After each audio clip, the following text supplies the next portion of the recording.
Hello students, welcome to Infinity Classes. I am your Praveen sir, IAS faculty. आज मैं आप लोगों के लिए इकोनॉमी की एक कंप्लीट सीरीज़ लेके आया हूँ। ये जो इकोनॉमी में पढ़ाऊँगा आपको, ये आपको एक बेसिक से बिल्कुल एडवांस लेवल तक पढ़ाऊँगा। किस एग्ज़ाम के लिए यूज़फुल होगा? तो ये होगा आपके यूपीएससी आपकी प्रिपरेशन के लिए, एसएससी के लिए, जो स्टेट की पीसीएस होता है उसके लिए, या फिर जो बैंक एग्ज़ाम्स होते हैं उसके लिए। ये सभी एग्ज़ाम्स के लिए जो आपकी कंसेप्चुअल क्लैरिटी चाहिए वो सारी चीज़ें कवर करूँगा मैं ये चीज़ इकोनॉमी पढ़ा के। तो टाइम वेस्ट ना करते हुए मैं आपको इकोनॉमी आज स्टार्ट करता हूँ। तो इकोनॉमी स्टार्ट करने के पहले इसकी जो बेसिक्स, इसकी जो डेफिनेशन है वो हम देखते हैं। इकोनॉमिक्स क्या होता है, इकोनॉमिक्स क्या है, उसके बारे में आज हम देखते हैं।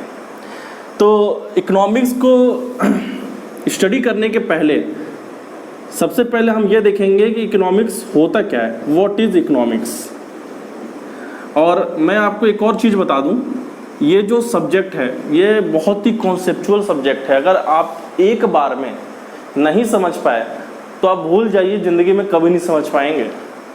ये जो सब्जेक्ट है ये इस तरीके का सब्जेक्ट है कि इसको बहुत ही कंसेप्चुअल क्लैरिटी चाहिए। सब्जेक्ट तो बहुत इजी है, लेकिन अगर आपको क्लैरिटी है तभी आपके लिए इजी है ये। और बच्चे बहुत दूर भागते हैं इस सब्जेक्ट से। सारे सब्जेक्ट्स हो गए जैसे हिस्ट्री, पॉलिटी, ज्योग्राफी, ये तो समझ में आता है, लेकिन ये जो इकोनॉमिक्स है ये समझ में नहीं आता है। और मैं इस चीज़ की गारंटी लेता हूँ कि आपको ये जो मैं पढ़ाने वाला हूँ ये आपको एक बार में समझ में आ जाएगा। तो हम स्टार्ट करते हैं सबसे पहले, व्हाट इज इकोनॉमिक्स। तो जैसे कि आप जानते हैं ये है रिसोर्सेस, हिंदी में इसे कहते हैं संसाधन। रिसोर्सेस संसाधन। एग्जाम्पल जैसे कि इसके एग्जाम्पल्स हो गए लैंड, लेबर, कैपिटल, ये सारे के सारे रिसोर्सेस में आते हैं, संसाधन में आते हैं। और दूसरी चीज हो गई नीड्स, डिजायर, यानी कि आपकी इच्छाएं, आपकी ज़रूरतें। तो दो चीज़ें हैं। ये इकोनॉमिक्स समझाने के लिए मैं ये दो कीवर्ड्स लिया हूँ, एक है रिसोर्सेस और एक है नीड्स और डिज़ायर। अब ये जो रिसोर्सेस है, ये जो संसाधन है, हमेशा जो रिसोर्सेस होता है, जो संसाधन होता है वो हमेशा लिमिटेड होता है, सीमित होता है। ये जो लैंड है, ये जो ज़मीन है, हमेशा लिमिटेड है। ऐसा नहीं है कि बहुत ज़्यादा लैंड है, लैंड लिमिटेड है। पॉपुलेशन बहुत ज़्यादा हो रही है, लेकिन पॉपुलेशन भी एक सीमित है, अगर वो ख़त्म हो सकती है। तो लैंड, लेबर, कैपिटल, कैपिटल यानी कि पूंजी, पूंजी पैसा, वो भी लिमिटेड है, वो भी ख़त्म हो सकता है। यानी कि ये जो हमारा रिसोर्सेज है, ये सारा का सारा चीज़ जो है वो लिमिटेड है। ऐसा नहीं है कि वो अनलिमिटेड है, वो सीमित है, कम है। लेकिन जो हमारा नीड्स है, जो हमारी डिज़ायर्स हैं, जो हमारी इच्छाएं हैं, जो हमारी ज़रूरतें हैं, बहुत सारे हैं। हमें ये चाहिए, हमें वो चाहिए, हमें हर चीज़ चाहिए, हमें इतने पैसे कमाने हैं, हमारी इतनी इच्छाएं हैं। इसीलिए हमारे जो नीड्स एंड डिज़ायर्स हैं वो हमारे अनलिमिटेड हैं, unlimited. Resources limited, needs and desires unlimited. अब ये इकोनॉमिक्स क्या होता है, अब ये अर्थशास्त्र क्या होता है। तो अर्थशास्त्र, इकोनॉमिक्स वो चीज़ होती है कि हम रिसोर्सेस का, संसाधन का इस तरीके से यूटिलाइज करें, इस तरीके से उपयोग करें कि हमारे जो नीड्स एंड डिज़ायर्स हैं वो पूरे हो जाएं, हमारी जो इच्छाएं हैं वो पूरी हो जाएं। ख़त्म तो नहीं होंगी, लेकिन कुछ तो पूरी हो जाए। हमें घर चाहिए, हमें ज़मीन चाहिए, हमें इतना पैसा चाहिए, हमें ये चाहिए, हमें वो चाहिए। हमें सब कुछ तो नहीं मिलेगा, लेकिन हमें कुछ तो मिल जाए। इसी तरीके से कि हमारे पास जो भी लिमिटेड रिसोर्स है, उस रिसोर्सेज से हम वस्तु और सेवाएं, गुड्स एंड सर्विसेज इस तरीके से प्रोड्यूस करें, वस्तु एंड सेवाएं, गुड्स एंड सर्विसेज, इसका उत्पादन इसका प्रोडक्शन इस तरीके से हम करें कि हमारी जो इच्छाएं हैं वो पूरी हो जाए। अगर इस तरीके से आप काम करेंगे, रिसोर्स का यूटिलाइजेशन करेंगे, उसे हम कहेंगे इकोनॉमिक्स। और जिस देश में इस तरीके से काम होंगे, वस्तु सेवाएं बनेगी, जिस देश की बनेगी उस देश की अर्थव्यवस्था बन जाती है। अगर इंडिया में गुड्स एंड सर्विसेज प्रोड्यूस किए जा रहे हैं रिसोर्सेज को यूटिलाइज करके, तो इंडिया की पूरी इकोनॉमी हो जाएगी वो। और जिस तरीके से एक्टिविटी, जिस तरीके से काम हो रहा है, उसे हम क्या कहेंगे? उसे हम कहेंगे इकोनॉमिक्स। यानी कि रिसोर्सेज जो है उसका प्रॉपर यूटिलाइजेशन होना चाहिए। अगर प्रॉपर यूटिलाइजेशन नहीं है तो वो इकोनॉमिक्स बैड इकोनॉमिक्स है। इसको मैं आपको एक और एग्जांपल से समझाता हूं, अगर आपको अभी ना समझ में आया होगा। इस एग्जांपल से मैं एज्यूम करता हूं आपको समझ में आ जाएगा। प्लीज नोट कर लीजिएगा आप लोग।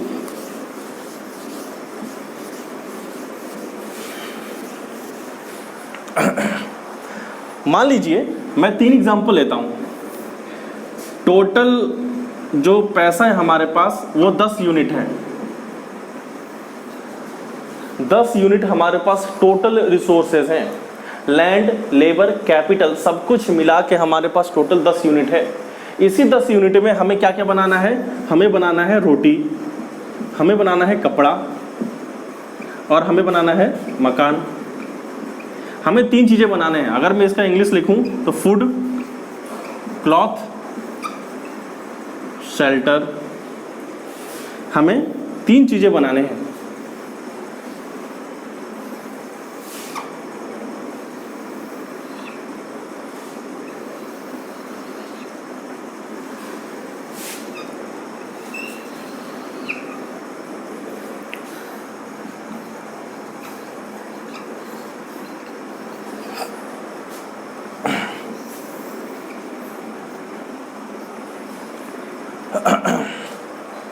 ध्यान दीजिएगा, ये हमारे पास टोटल रिसोर्स हो गया 10 यूनिट।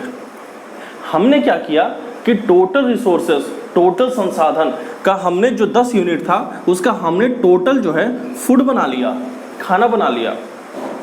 और हमारे पास कोई रिसोर्स अब नहीं बचा है जिससे ना क्लॉथ बन पाएगा, ना ही शेल्टर बन पाएगा, ना मकान बन पाएगा। दूसरा हमने सिचुएशन ये लिया कि हमने इस बार फूड कुछ भी नहीं बनाया। जो भी पैसा था, जो भी रिसोर्सेज था, उसका हमने कपड़ा बना दिया और सारे रिसोर्सेज खत्म हो गए तो मकान के लिए भी कुछ नहीं बचा। तीसरा सिचुएशन लेता हूं कि इस बार ना मैं रोटी बनाया, ना मैं कपड़ा बनाया, इस बार सारा का सारा पैसा जो था उसका मैंने शेल्टर बना दिया, मकान बना दिया। ये 3 केस हो गए।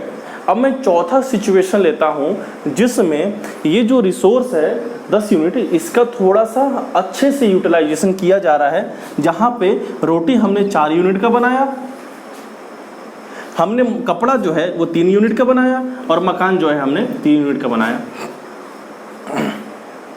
अब ये जो 4 केसेस हैं, 4 केसेस में आपको कौन सा केसेस देख के समझ में आ रहा है कि ये अच्छा इकोनॉमिक्स है? इससे हमारी जो है घर का, मकान का और खाने की जो ज़रूरत है तीनों पूरा हो रहा है और रिसोर्स वेस्ट नहीं हो रहा है। तो आपको दिखेगा कि ये जो 4th ऑप्शन है ये ज़्यादा सटीक लग रहा है हमें। इसमें हमारी सारी ज़रूरतें पूरी हो रही हैं।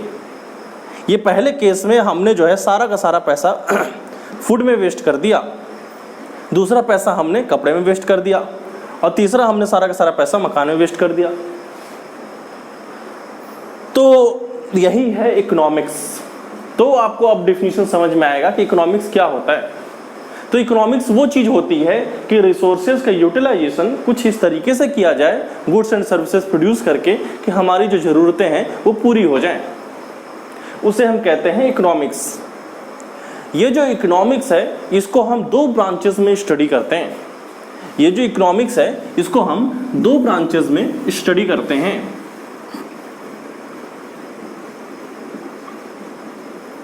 इकोनॉमिक्स को हम 2 ब्रांचेस में स्टडी करते हैं। पहला है हमारा माइक्रो इकोनॉमिक्स, दूसरा है हमारा मैक्रो इकोनॉमिक्स। अगर इसका मैं हिंदी बताऊं तो ये हो गया अर्थशास्त्र, अर्थशास्त्र को हम दो ब्रांचेस में अध्ययन करते हैं, एक है माइक्रो सूक्ष्म अर्थशास्त्र और दूसरा है मैक्रो व्यापक अर्थशास्त्र। इसका हिंदी सूक्ष्म, इसका हिंदी व्यापक, सूक्ष्म अर्थशास्त्र और व्यापक अर्थशास्त्र। थोड़ा सा मैं बता रहा हूं, दूसरे वीडियोस में इसको मैं डिटेल में आपको समझाऊंगा। माइक्रो इकोनॉमिक्स मीन्स वो होता है जो बिल्कुल इंडिविजुअल लेवल पे स्टडी किया जाता है। फॉर एग्जाम्पल, अगर मान लीजिए कुछ लोग हैं, ये हो गया, ये हो गए, ये हो गए, ये हो गए, ये कुछ आदमी है, ये आदमी है, ये आदमी है, ये आदमी है, ये मान लीजिए औरत हो गई, ये मान लीजिए लेडीज हो गई। अगर मैं एक एक इंसान के बारे में, एक एक आदमी के बारे में स्टडी करूं तो वो सारा का सारा माइक्रो इकोनॉमिक्स में आता है। और अगर मैं ये कंप्लीट जितने लोग हैं, चाहे वो मेल हो चाहे फीमेल हो, सबको अगर मैं एक साथ अध्ययन करूं, स्टडी करूं, तो सारा का सारा वो मैक्रो इकोनॉमिक्स में आता है। यानी कि माइक्रो जो होता है, सूक्ष्म अर्थशास्त्र जो होता है, वो एक इंडिविजुअल लेवल पे होता है, एक इंसान के लेवल पे होता है। एक इंसान के बारे में अध्ययन करते हैं तो सारा का सारा माइक्रो इकोनॉमिक्स कहलाता है। लेकिन जो मैक्रो इकोनॉमिक्स होता है, जो व्यापक अर्थशास्त्र होता है, उस पर हम एक कंप्लीट, एक जो ग्रुप है, एक जो देश है, उसके बारे में स्टडी करते हैं। इसके एग्जाम्पल्स क्या क्या हैं? तो इसके एग्जाम्पल्स ये हैं, मान लीजिए इसके एग्जाम्पल्स हैं डिमांड एंड सप्लाई। एक इंसान की क्या मांग है और उसे कैसे पूर्ति किया जाए, ये सारे के सारी चीज़ें हम जो अध्ययन करते हैं वो माइक्रो इकोनॉमिक्स में करते हैं, वो हम सूक्ष्म अर्थशास्त्र में करते हैं।